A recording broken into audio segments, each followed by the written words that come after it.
Morning, everyone. Aloha, and thank you to the first, welcome to the first Hawaii Coffee Association webinar series. It's my honor to kick this off. A lot of work has gone into it. We hope you get a lot of good information out of it. I want to say thanks to all of our speakers, our volunteers, presenters, moderators, our sponsors. We have a platinum sponsor, Sabre Brands. Sponsors, Bendig. Silver sponsors are Lind Insurance Services and Downtown Coffee in Honolulu. I also want to thank Paula Kostenko, our event coordinator. She's done a remarkable job pulling this together. So big thanks to everyone involved. I also want to thank the Hawaii Department of Agriculture. They've been a great partner to us. They have advanced a sponsorship for our 2020 conference in the amount of $20,000. That conference, unfortunately, is postponed. We have not yet designated a new date. We are keeping an eye on the recommendations of the CDC and the state in terms of reopening, and we're anxious to get back to normal.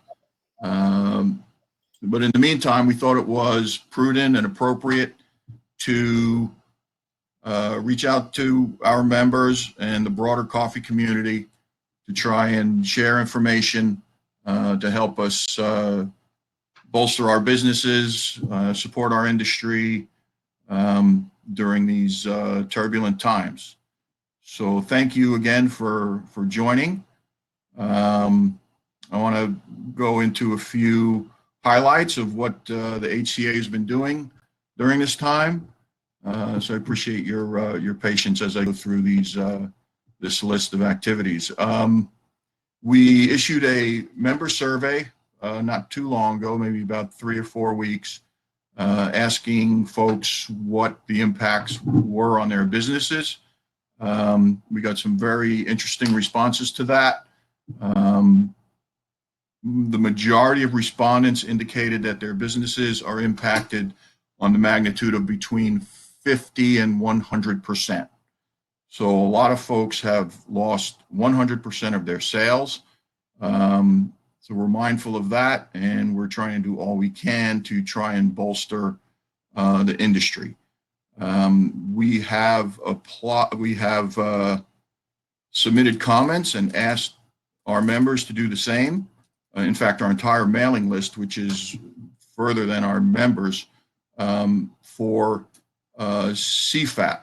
CFAP is a USDA program, Coronavirus Food Assistance Program. Recently extended eligibility to specialty crops.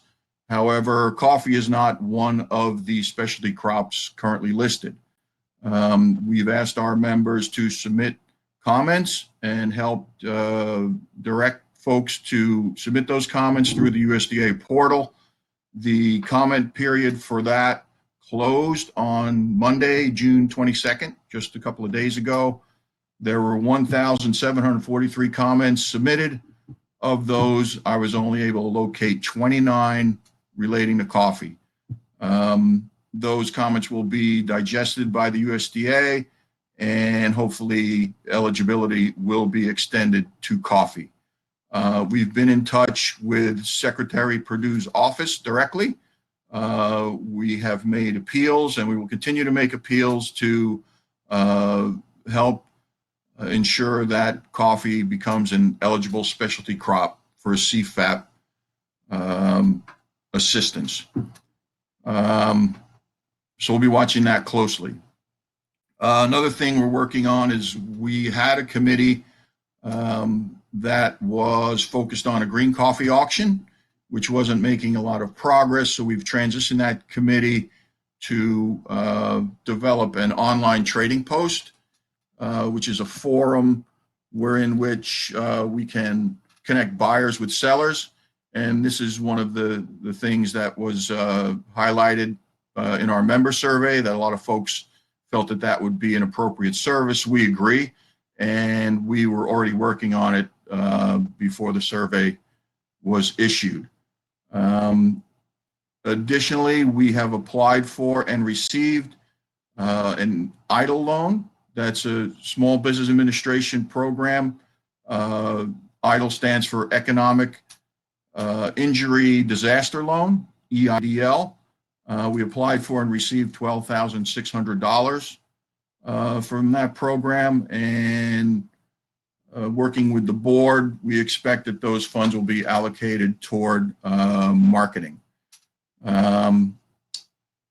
In terms of trying to keep the industry up to speed, we've been sending out a variety of mail blasts and constantly updating our website with posts that we think will be helpful to our members and the broader coffee community.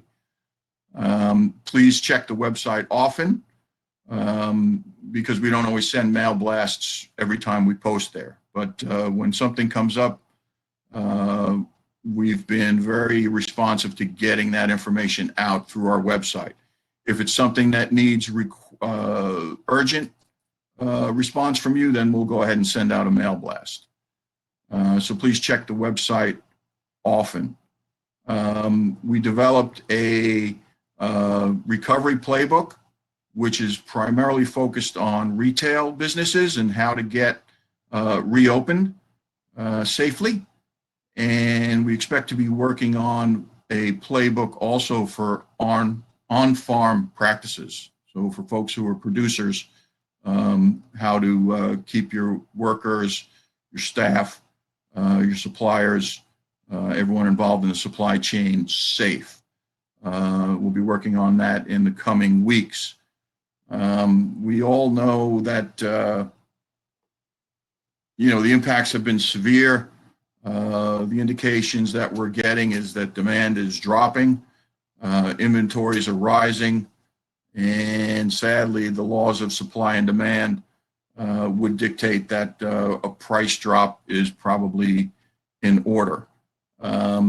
We see that, we're mindful of that, and we are undertaking a marketing program to try and get Hawaiian coffee in the minds of folks who would buy it, who would normally consider buying coffee from other origins. We all know the cost to produce coffee in Hawaii is among the highest in the world, driven largely by transportation costs, land costs, labor costs, input costs. Regulatory compliance is a big driver. And we feel at this time that using some of those, what are normally those attributes or elements that are normally viewed as barriers to commerce, things like high labor cost or stringent environmental protocols, those can be marketed as attributes. In other words, we pay workers more in Hawaii than probably any place else in terms of harvesting coffee. That can be marketed as an attribute for Hawaii to our demographic, our target market, which are generally folks who can afford to buy expensive coffee. So we've applied for a county grant, coronavirus recovery grant from the County of Hawaii. We've applied for $20,000. And that was submitted Monday this week, and we're in the running, so we hope to receive that award, pair that with the EIDL funds, and then embark on a fairly comprehensive social media campaign that would help enhance our messaging to the demographic that we've targeted.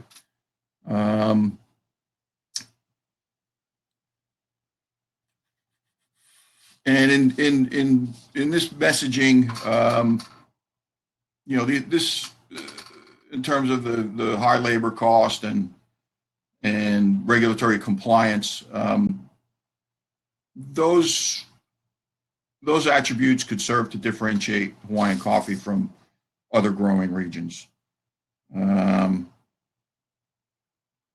other words, a lot of origins aspire to do these things, and we're already doing it. And we hope that can lead to immediate sales for folks.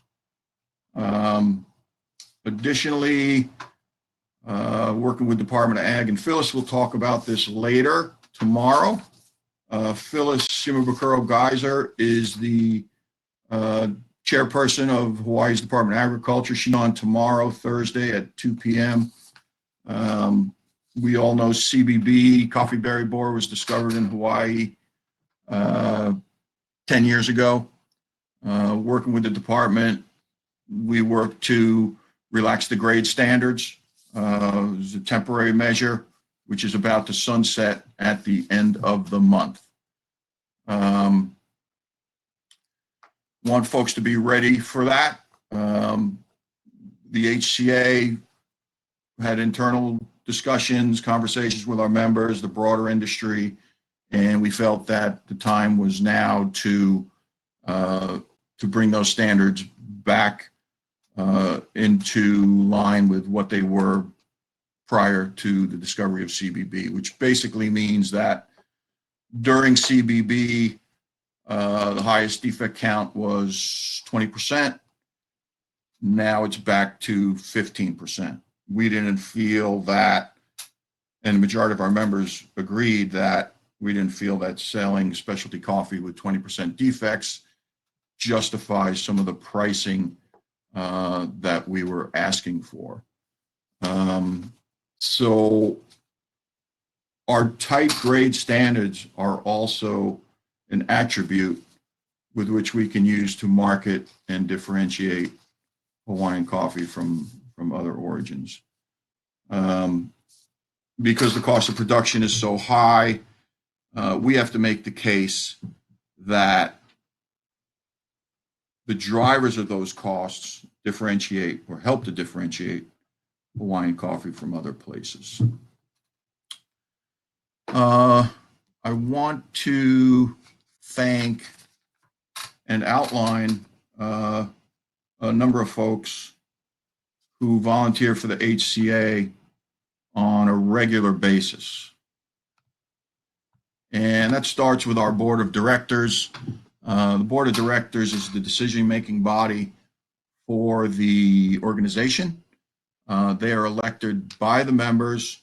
And I'd also add that their terms have been extended because we are unable to schedule an annual meeting along with our conference. So the expectation is that an election will occur in concert with our annual meeting when our physical conference finally resumes. Our board is a 15-member board, all volunteers.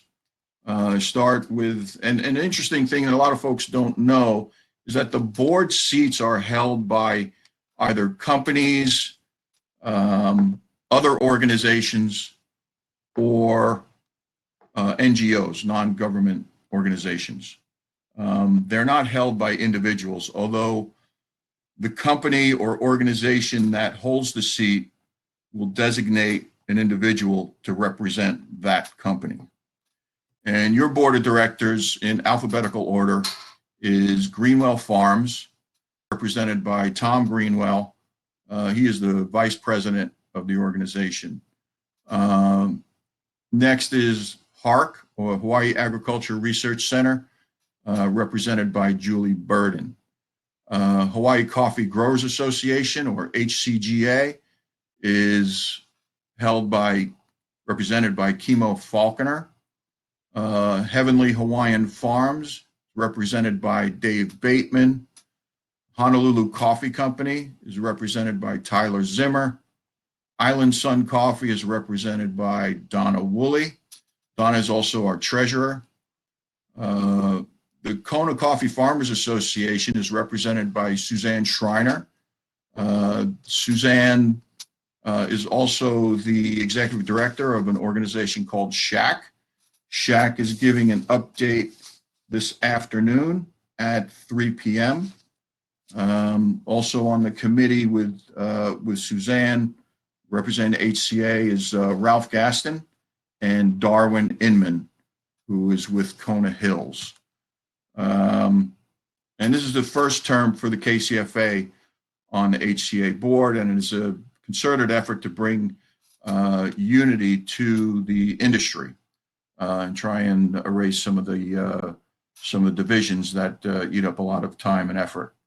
So yeah, we're trying to bring the industry together so we can speak in one voice. I believe it makes us more effective to do that, particularly when we're lobbying for funding and legislation at the Capitol or in Washington, D.C. Next is the Kona Coffee Mill, represented by Lou Daniele. Next is Ka'u Local Products, which is my company. Obviously, I serve as your president, and I'm honored to do so. Next is the Kauai Coffee Company, represented by Fred Cowell. The Maui Coffee Association, represented by David Gridley. Maui Oma Coffee Roasting Company, represented by Maria Holmes. Monarch Coffee, represented by Abby Munoz. Pacific Coffee Research, or PCR, is represented by Brittany Horn, who also serves as our secretary.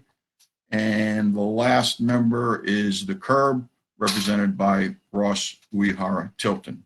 So you can see that list. It's posted on our website, and it really is a good representation of the statewide industry. You have folks on there who are roasters, retailers, processors,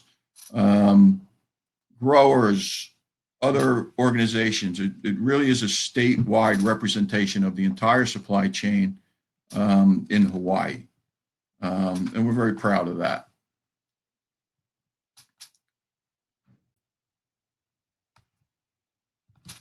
I also want to talk a little bit about our process in terms of committees.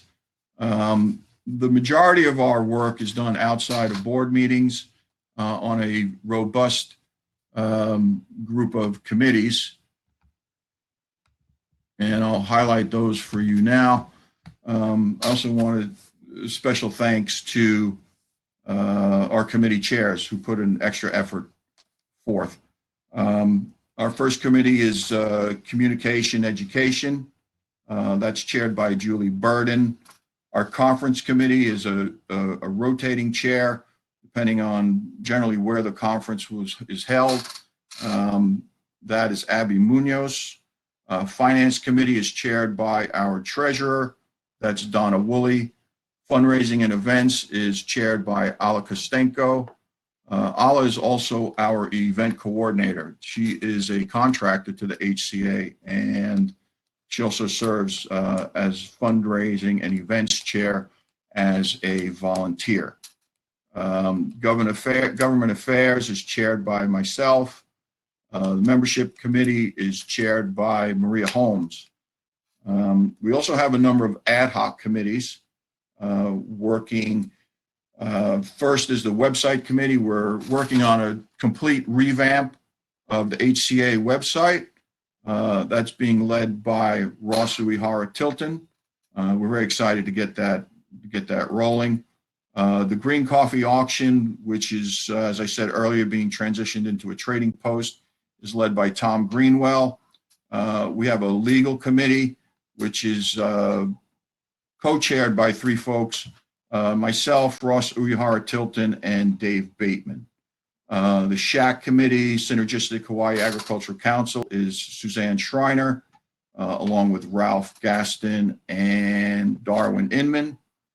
Nominating committee is the ad hoc committee that selects the board, or at least advances a slate for the members upon which to vote at an annual meeting. That's currently chaired by Tom Greenwell. And our bylaws committee is the committee through which bylaws amendments are made, and that's chaired currently by Dave Bateman. I want to encourage everyone to Reach out to your board members, consider volunteering for the HCA.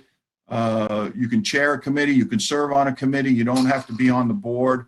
Our organization is governed by our members. We're all volunteers, we're all busy, but we all do the best we can to help advance our industry. And we welcome you to join us. You can contact us through the website. And that's what's been going on with the HCA. I'm happy to take your questions. So let's see what we have. You can type your questions in the chat and I will see them, and I don't presently see any questions. So you guys are letting me off the hook way too early and too easy.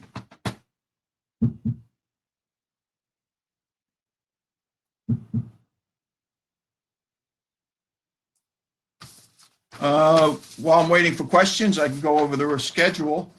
Right after this at 9:30 is the impact of time, temperature, and extraction on the sensory quality of drip brew coffee. This is being put on by Mackenzie Batali of UC Davis Coffee Center. It should be an interesting discussion.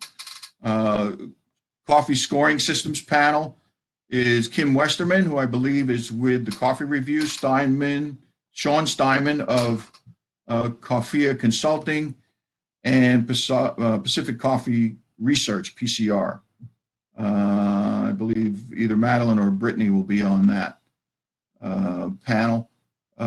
We have that one's at 11:30. At 2 o'clock, between 2 and 2:30, is CTAR, College University of Hawaii, College of Tropical Agriculture and Human Resources is will be giving an update. That'll be Andrea Kawabata, Shannon Sand. You can register for all these events right up to the event, right up to the time of the event. There's another one, Synergistic Hawaii Ag Council at 3 p.m. We have tomorrow, Thursday, June 25th at 9:30, we have Hawaii in a Global Market. That should be a great discussion with Joan Ober of Rusty's Hawaiian and Marcus Young of Brewed Coffee, moderated by Madeline LG, followed by SCA US Chapter Update, also by Madeline, Marcus Boney, and Nathaniel May. And at 2 p.m., we have Phyllis Shimabukuro Geyser, chairperson of Hawaii Department of Agriculture, will be giving a update on the activities of the Department of Ag in Hawaii. And finally, at 3 p.m., we have USDA Rural Development Program, Brenda Iokepa-Moses. Brenda was very active in the Ka'u community. She and I used to work together. And so we're very proud of her being named the USDA Rural Development Program leader for the state. Just want to thanks again to all of our sponsors for this. Again, we hope to have more of these. And if you have any topics that you'd like to suggest, please get in touch through our website. Platinum sponsor is Savor Brands. Gold sponsor is Bendig. Our silver sponsors are Lind Insurance Services and Downtown Coffee. I don't have any questions, so I hope I've answered them proactively. And again, thank you for joining the webinar series. Thank you for your support of the HCA. And again, it's my honor to kick off this event. And honestly, I can't wait to get back to a physical event where we can see, smell, taste, and enjoy coffee and each other's company in a personal way. So with that, aloha.